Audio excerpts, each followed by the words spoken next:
Hello दोस्तों, आपका हमारे चैनल पर एक बार फिर से स्वागत है। मैं आशा करता हूँ कि आप लोग अच्छे होंगे। दोस्तों, आज जो मैं कहानी आप लोगों के लिए लेकर आया हूँ वह बहुत डरावनी है। इसे सुनकर आप लोग थोड़ा सा तो डर ही जाओगे। और उस कहानी का नाम है अमावस की रात। दोस्तों, अगर आप हमारे इस चैनल पर नए हैं तो प्लीज़ हमारे चैनल को सब्सक्राइब कर दीजिए और बेल आइकन को भी दबा दीजिए, जिससे हमारी आने वाली वीडियोस आप तक पहुंच सके। तो कहानी शुरू करते हैं बिना टाइम वेस्ट किए। एक समय की बात है, अकालगढ़ में कभी भी अकाल नहीं पड़ा था। तब भी इसका नाम अकालगढ़ था। और अकाल अकाल अब पड़ता है, तब भी इस गांव का नाम अकालगढ़ है। इस गांव के अकाल पड़ने की भी एक कहानी है। सुनाऊं क्या? अरे नहीं सुनाऊंगा तो तुम्हें कैसे समझ आएगा। चलो अब असली बात पर आते हैं। अकालगढ़ में दो भाई नीरज और राजू अपनी बीवी के साथ बढ़िया से रहा करते थे। राजू और नीरज में अच्छी बनती थी। नीरज का विवाह नहीं हुआ था, पर होने वाला था। कुछ दिनों बाद नीरज की भी शादी हो गई। कुछ दिनों तक तो ठीक ठाक चलता रहा, पर उनकी बीवियों में आपस में नहीं बनती थी, तो उन्होंने अलग अलग रहने का फैसला किया। दोनों अलग अलग रहने लगे। राजू अलग होने पर बहुत कामचोर हो गया था। पहले वह भाई नीरज के साथ थोड़ा बहुत कामकाज कर लिया करता था। वह दिन दिन और कामचोर होता गया और उसकी आर्थिक स्थिति खराब होती गई। और नीरज अपना काम काज सही करता रहा। उसने अपनी मेहनत से काफ़ी अनाज खेत से उगाया। ये सब देखकर उसका भाई राजू बहुत जलता था, पर नीरज अपनी तरफ से सही था। एक दिन राजू और उसकी पत्नी ने मिलकर नीरज की पत्नी को रात में मार दिया। नीरज किसी काम से बाहर गया हुआ था। दोस्तों, वह रात अमावस की रात थी। चांद अपनी पूरी रोशनी पर था। तारे टिमटिमा रहे थे। रात बिल्कुल शांत थी। उन दोनों ने उसके घर में कूदकर पहले सारा अनाज चुरा लिया। जब नीरज की पत्नी को पता चला कि उसके अनाज की कोई चोरी कर रहा है, तब उसने उठकर देखा तो राजू और उसकी बीवी ने अनाज चुराने में लगे थे। तब नीरज की बीवी ने कहा, आप ये क्या कर रहे हो? अपने ही घर में चोरी। ये सुनकर राजू और उसकी बीवी ने सोचा कि अगर इसने गांव वालों को बता दिया तो वो हम लोगों को गांव से निकाल देंगे। इस डर के मारे उन्होंने उसकी पत्नी को मार डाला और दूर जंगल में गाड़ कर आ गए। सुबह जब नीरज घर पहुंचा तो देखा कि उसका सारा अनाज नहीं था। थोड़ा बहुत बचा था, वह बिखरा पड़ा था। जब उसने अपनी पत्नी को आवाज़ लगाई पर कोई जवाब नहीं आया। उसने सारे घर को छान डाला, पर वह कहीं नहीं मिली। फिर उसने अपनी भाभी से पूछा कि मेरी बीवी कहाँ गई? तो उन्होंने हड़बड़ा कर बोला, मुझे नहीं पता, कल शाम तक तो घर पर ही थी। इतना पूछकर उसने पड़ोसियों से पूछा तो किसी ने कहा पता नहीं, और किसी ने बताया शाम तक तो घर पर ही थी। वह बहुत घबरा गया। कुछ लोगों को बताया कि घर का सारा अनाज किसी ने चुरा लिया और मेरी बीवी का भी कुछ पता नहीं कि वे कहाँ हैं। उसने अपने घर जाके फिर देखा तो उसे उन गेहूं से एक चाकू मिला और कुछ खून भी पड़ा था। उसे सब कुछ समझ आ गया कि उसे किसी ने मार कर सारा अनाज चुरा लिया है। तब उसने अपनी छत पर जाकर देखा तो उसे कुछ अनाज भी गिरा मिला। तो उसे अपने भाई राजू पर शक हुआ, पर नीरज वैसे भी अपने भाई राजू की बहुत इज्जत करता था, इसलिए उसने कुछ कहा नहीं। तब एक दिन राजू ने कहा कि तू अकेला मत रह, हमारे साथ ही आ जा, हम साथ ही रहेंगे। वह राजू को मना तो नहीं कर सकता, लेकिन वह इसके साथ मनी मार कर रहने लगा। गांव के कुछ लोग उसकी बीवी को गंदी औरत कहने लगे और कहते थे कि सारा अनाज लेकर भाग गई। बेचारा नीरज अकेला रह गया, चुड़ैल कहीं की। ये सब बातें उसे सुनने को मिल रही थी। वह बेचारा क्या करता। अपने भाई को कुछ नहीं कह सकता था। एक दिन की बात है, गांव के कुछ लोग जंगल से लकड़ी लेने गए। तो वे लकड़ी काट ही रहे थे कि तब उन्हें किसी औरत की रोने की आवाज़ सुनाई दी। तो उन्होंने कहा कि इस जंगल में कौन रो रहा है, कहीं कोई रास्ता तो नहीं भटक गया। तो वो लोग जिधर से आवाज़ आ रही थी उसी तरफ चल दिए। कुछ दूर चलकर उन्होंने देखा कि एक औरत एक पेड़ के नीचे बैठकर रो रही है। जब तक वह उसके पास पहुंचते वह गायब हो गई। उन लोगों ने जब इस तरह का दृश्य देखा तो वह घबरा गए। उनके तो पसीने छूटने लगे।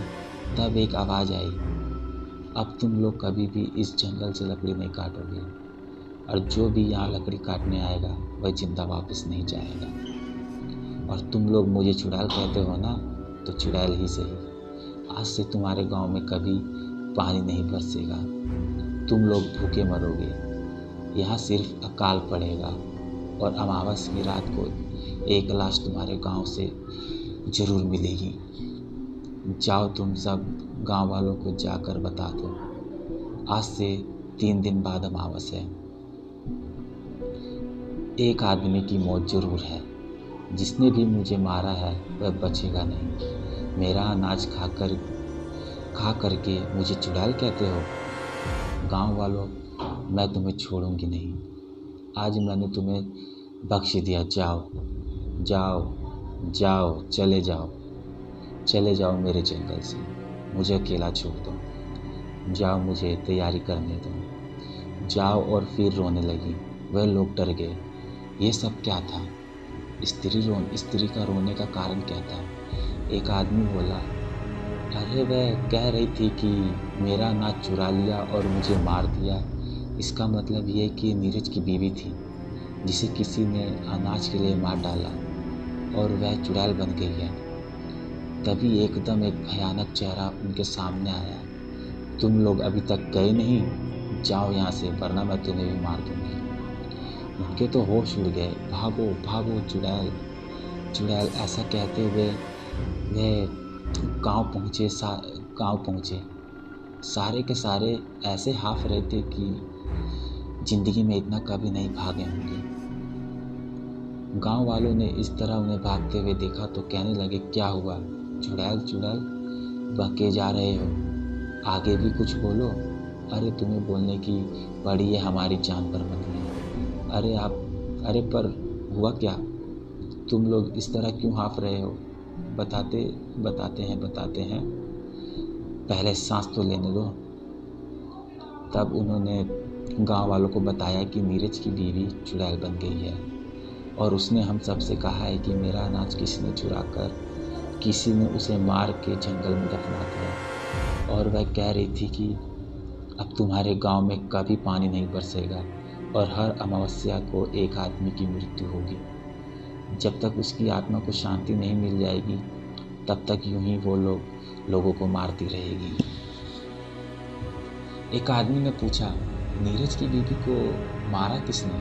कुछ लोगों ने कहा, पता नहीं, कोई तो है इस गांव में जिसने ये पाप किया है। एक हिंदू औरत को दफना दिया, पर जिसने भी ये काम किया उसकी वजह से सारा गांव मुसीबत में पड़ गया है। ये बात सुनकर राजू भी वहाँ पहुँच गया और सब बातें सुनकर उसके होश उड़ गए और वह घबरा सा गया और कहने लगा, वो चुड़ैल कोई और होगी, वह चुड़ैल नहीं बन सकती, वह तो अनाज लेकर भाग गई है। कुछ गांव वालों ने कहा, वो तो अमावस्या को ही पता चलेगा कि किसने उसकी हत्या की थी। चलो आने अपने घर जाओ, सब लोग सो जाओ, जो होगा देखा जाएगा। राजू के चेहरे पर तो 12 बज ही गए थे और वह भागता हुआ अपनी बीवी के पास पहुंचा और बोला, हम लोग अब नहीं बचेंगे। आज से 3 दिन बाद अमावस्या को वो चुड़ैल हमें मार डालेगी। वो बोली, तुम पागल हो गए हो, तुम्हारी तबीयत तो सही है, क्या हो गया है? चुड़ैल हमें मार डालेगी? कौन चुड़ैल? अरे वही नीरज की बीवी, जिसको हमने मारकर जंगल में दफना दिया था। क्या? हाँ, सारे गांव वाले कह रहे थे। नीरज ने ये सारी बातें छुपकर सुन ली थी और अनजान बनकर बोला, भैया इतना क्यों डर रहे हो? कौन तुम्हें मार डालेगा? राजू, अरे नहीं, वह तो मैं तुम्हारी भाभी को उस चुड़ैल के बारे में बता रहा था। फिर ये सुनकर नीरज चला गया। पर राजू की रातों को नींद खराब हो गई थी। वह बहुत डरा हुआ था। वह सपने में भी उस चुड़ैल को देखकर डर जाता था। वो और उसकी पत्नी बहुत परेशान थे। उसकी पत्नी सोचती थी कि पहले वो मुझे मारेगी और वो अब पति सोचता था कि वो दोनों ही डरे हुए थे। उन्हें समझ में नहीं आ रहा था कि क्या करें। 2 दिन ऐसे ही निकल गए। तीसरे दिन अमावस थी। सारा गांव डरा हुआ था। सब लोग यही बात कर रहे थे कि पता नहीं आज किसकी मौत है। शाम होते ही सब लोग दरवाज़ा बंद कर सो गए। रात के 12 बज गए थे। सारा गांव जाग रहा था। नीरज तो बेफिक्र होकर बाहर ही सो रहा था। गांव वालों को तो उस मनुष्य घड़ी का इंतजार था। सारे गांव वाले डरे हुए थे। कुत्ते भौंक रहे थे। पता नहीं कौन सी क़यामत आने वाली है। अचानक किसी स्त्री की रोने की आवाज़ सुनाई दी। सारे लोग डर गए। वह समझ गए कि वह आ चुकी है। नीरज ने देखा कि एक औरत रोते हुए उसकी ओर आ रही है। बाल बिखरे चेहरे पर चांदनी रात में उसकी आंखों में चमक रही थी। वह पहले तो डरा। वह उसके पास आकर बोली, तुमने मेरी खबर तक नहीं ली कि मैं कहाँ चली गई। तुम भी इन गांव वालों की बातों में आ गए। तुम्हें पता है जब तुम उस दिन बाहर गए थे, उस दिन इन लोगों ने मुझे मारकर सारा अनाज चुरा लिया था। हाँ, मैं जानता हूँ कि कुछ तो ज़रूर हुआ है, पर तुम इस हालात में मैंने कभी सोचा नहीं था। और तुम मेरे भाई को मारने के लिए यहाँ आई हो। जाओ, लौट जाओ। भगवान ने चाहा तो सब कुछ ठीक हो जाएगा। मैं भगवान से प्रार्थना करूँगा। वह चिल्लाई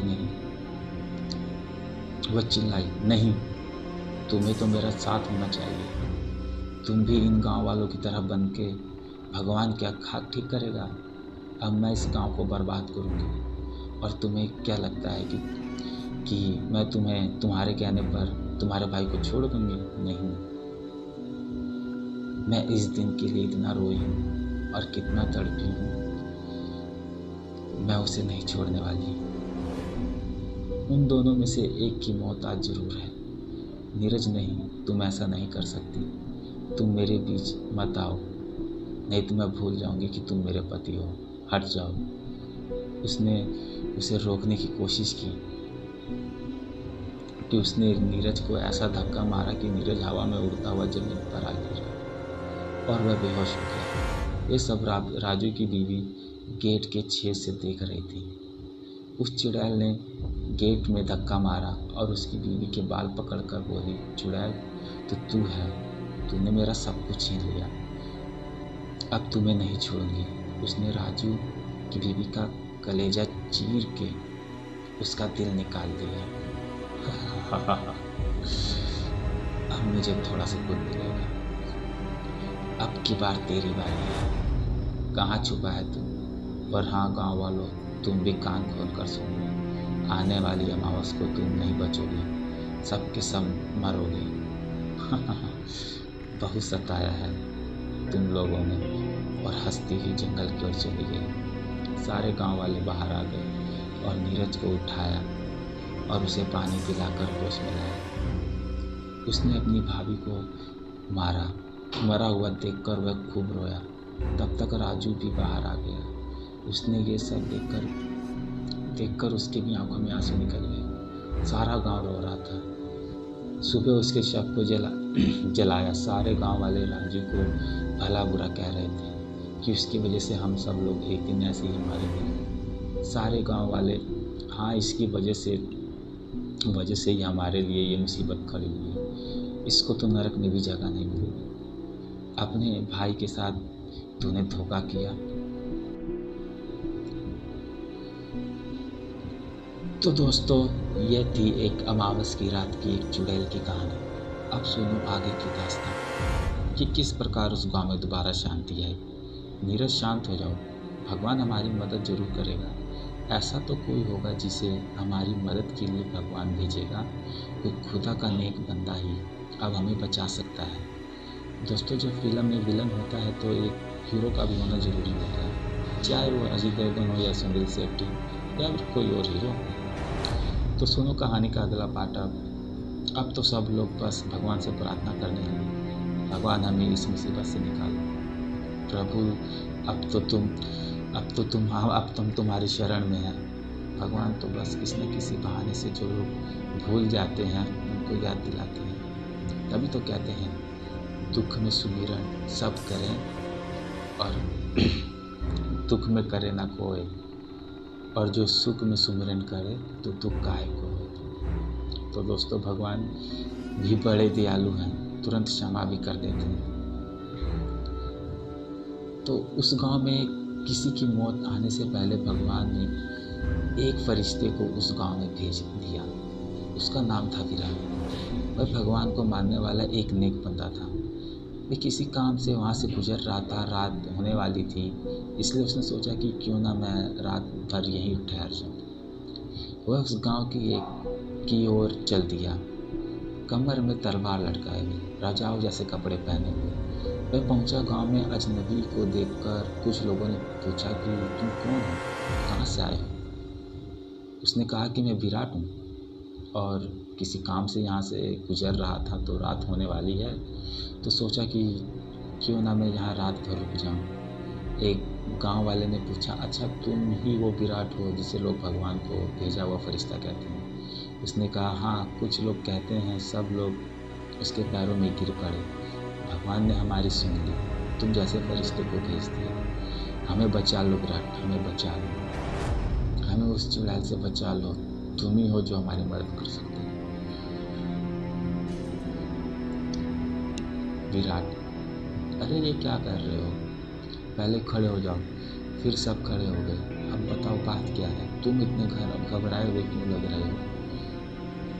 अरे गांव अमीन एक चुड़ैल हम सबको मार डालेगी। अरे मैं आ गया हूँ ना, सब कुछ ठीक कर दूँगा। आओ सारे बताओ मुझे क्या हुआ है। तब गांव वालों ने सब कुछ बताया और राजू और नीरज को बुलाया और कहा, राजू तुमसे जो लालच में जो कुछ हुआ बुरा हुआ है उसे तुम भूल जाओ और हमारा साथ देकर इस गांव को बचाओ। और नीरज तुम अपने बड़े भाई को माफ़ कर दो। नीरज, मैं तो भाई से कभी गुस्सा भी नहीं हुआ, मगर आप लोगों को लगता है कि मैं गुस्सा हूँ, तो भाई मुझे माफ़ कर देना। और उसने राजू के पैर छू लिए। राजू ने उसे उठाकर गले लगा लिया। दोनों की आंखों में आंसू निकल पड़े। तब विराट ने कहा, हमारे पास कल का वक्त है और परसों अमावस है। तुम लोगों को किस किस चीज़ का इंतज़ाम करना है मैं बताऊँगा। अब आप लोग निडर होकर अपने घरों में सो जाइए, सुबह मैं सब कुछ सबको बता दूँगा। विराट को गांव वालों ने बढ़िया पकवान, मिठाई और खूब मेहनबाजी की और बढ़िया बिस्तर पर सुलाया। सुबह होकर विराट ने सब गांव वालों को इकट्ठा होने को कहा था। थोड़ी देर में सारा गांव इकट्ठा हो गया। तब उसने सबको बताया कि हम सबको मिलकर उस चुड़ैल को मारना होगा। मैं सबको बताता हूँ हमें क्या करना है। कल रात पूरे गांव में उजाला होना चाहिए। कोई भी घर बिना उजाले के नहीं हो। चाहे पूरे गांव को दिवाली की तरह सजा दो और सब लोग घर से बाहर होने चाहिए मेरी नज़रों के सामने। और राजू, तुम अपने घर में हवन की सामग्री के साथ वहाँ बैठोगे। मैं यहाँ से मंत्र पढ़ूंगा और तुम आहुति दोगे। और नीरज, तुम जंगल में 2 लोगों के साथ उस चुड़ैल की कब्र खोद कर उसके शरीर को जलाना होगा। मैं तुम्हें कल सुबह यहीं मिलूँगा। अब सब लोग तैयारी करो। उस दिन की रात कब बीते सबको ये इंतज़ार था। सुबह होते ही विराट ने सब गांव वालों को इकट्ठा किया और कहा, तैयारी हो चुकी है। गांव वालों ने, हाँ, हमने अपने घर को खूब सारे दीपक तैयार कर रखे हैं, सारी तैयारी हो रखी है। शाम होते ही उसने नीरज से कहा, तुम 2 लोगों को लेकर यहाँ अभिमंत्रित नींबू, ये तुम्हें वह कब्र कहाँ है ये नहीं बताएगा। ये जहाँ भी लाल हो जाएगा वहीं उसकी कब्र है। और ये लो लहसुन की मालाएं अपने अपने गले में डाल लो, इससे वह तुम्हें छू भी नहीं पाएगी। चाहे वो कुछ भी करे, तुम डरना मत। वह किसी भी तरह तुमसे इस माला को उतारने की कोशिश करेगी, पर तुम ये गलती मत करना, वरना वो तुम्हें मार देगी। अब तुम लोग जाओ, अपना ध्यान रखना। वो लोग फावड़े उठाकर जंगल की ओर चले गए। इधर सब लोग इकट्ठे होकर बैठे उस चुड़ैल का इंतजार कर रहे थे। उधर राजू अपना आसन लगाए हुए हवन पर बैठा था। रात के 12 बज रहे थे कि किसी के पैरों की आहट सुनाई दी। सब लोग इधर उधर देखने लगे। क्या देखते हैं कि बाल बिखेरे हुए सफ़ेद साड़ी में एक औरत चली आ रही है। उसने गांव में रात की रोशनी को देखकर वहीं रुकी और फिर आगे बढ़ी। उसने देखा कि सारे गांव वाले बाहर बैठे हैं, जैसे ही उन्हें बिल्कुल डर नहीं। किसी बात का वह जोर से चिल्लाई, अरे मूर्खों, मरने की इतनी जल्दी है? तो ये लो। उसने जोर से हवा में जलाए कि सारे दीपक बुझ गए। सारे गांव में अंधेरा हो गया। सारे लोग डरने लगे। वे कभी इधर दिखे, कभी उधर। अब तुम सब लोग मरोगे।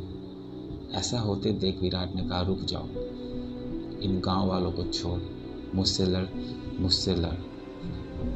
इनसे मैंने कहा था ये सब करने को। चुड़ैल बोली, तू कौन है? वह बोला, मेरा नाम विराट है और तुम किसी को बिना नुकसान किए हुए यहाँ से चली जाओ, वरना मुझे तुम्हें मारना पड़ेगा। चुड़ैल, तू मुझे मारेगा? ये मुझे मारेगा, ये लो। उसने उसको अपनी शक्ति से बहुत दूर फेंक दिया और वह दीवार से जा टकराया। विराट, मेरा सर, लगता है इसे सबक सिखाना ही पड़ेगा। उसने अपनी तलवार निकाली और उस पर हमला कर दिया। वह एकदम गायब हो गई। उसका वार खाली निकल गया। अब वह गायब हो गई, बस आवाज़ सुनाई दे रही थी। विराट ने भगवान से प्रार्थना की और आंखें खोली। अब वह चुड़ैल दिखाई देने लगी। उसने अपनी तलवार से उसकी चोट पहुंचा दी। अब वह अपने को हारता देख वह राजू की ओर लपकती विराट ने मंत्र पढ़ना शुरू किया। प्रभु, मैं अपने पापों को कबूल करता हूँ, मुझे माफ़ कर दो। मैं आगे से कभी ऐसी भूल नहीं करूँगा। यही राजू दोहरा रहा था और वह हवन में आहुति दे रहा था। मैं उसके ऊपर लपकी। उससे पहले ही विराट ने अपनी तलवार निकाली और उसकी पेट में घुसे दी। तलवार उसके पेट को चीरते हुए पार निकल गई। वे चिल्लाई, भागती हुई जंगल की ओर चली गई। इधर नीरज और उसके दोस्तों को वह कब्र मिल गई। वह उसे खोद ही रहे थे कि उन्हें किसी की चिल्लाने की आवाज़ आई। वह समझ गई कि चुड़ैल आ रही है। उनकी खोदने की स्पीड बढ़ गई और उसकी लाश को निकाला। वह उस लाश को निकाल ही पाए थे कि वह वहाँ आ पहुँची। वह उन पर झपटी। जैसे ही उसने उन पर हमला करना चाहा, वह चीखकर ददरो गई। वह लहसुन को देखकर दूर से ही चिल्लाती जा रही थी, उसे मत छुओ, उसे मत जलाओ। तब तक विराट भी उसका पीछा करते हुए वहाँ पहुँचा। उसने कहा, जल्दी से इसके शरीर को जला दो। उनके तो हाथ काँप रहे थे, माचिस भी नहीं जल रही थी और वह चिल्लाए, नहीं जा रही थी। नहीं, मुझे छोड़ दो, उसे मत जलाओ। माचिस जलते ही उसने उसमें आग लगा दी। शरीर जलने लगा और वह भी जलने लगी। वह नहीं, मुझे छोड़ दो, मुझ पर रहम करो। और वह राख का ढेर में बदल गई। विराट ने उन तीनों को शाबाशी दी और वह गांव वापस गए। सारे गांव वाले अब बहुत खुश थे। सब ने विराट का धन्यवाद किया। सुबह होते ही विराट ने कहा, अब मुझे चलना चाहिए। सब गांव वालों की आंखों में आंसू आ गए और सबको राम राम कहकर विराट आगे बढ़ गया। तो दोस्तों, आपको अगर ये कहानी पसंद आए तो प्लीज़ इस वीडियो को लाइक करें और जो गलतियां हों ये प्लीज़ उसे माफ़ करें।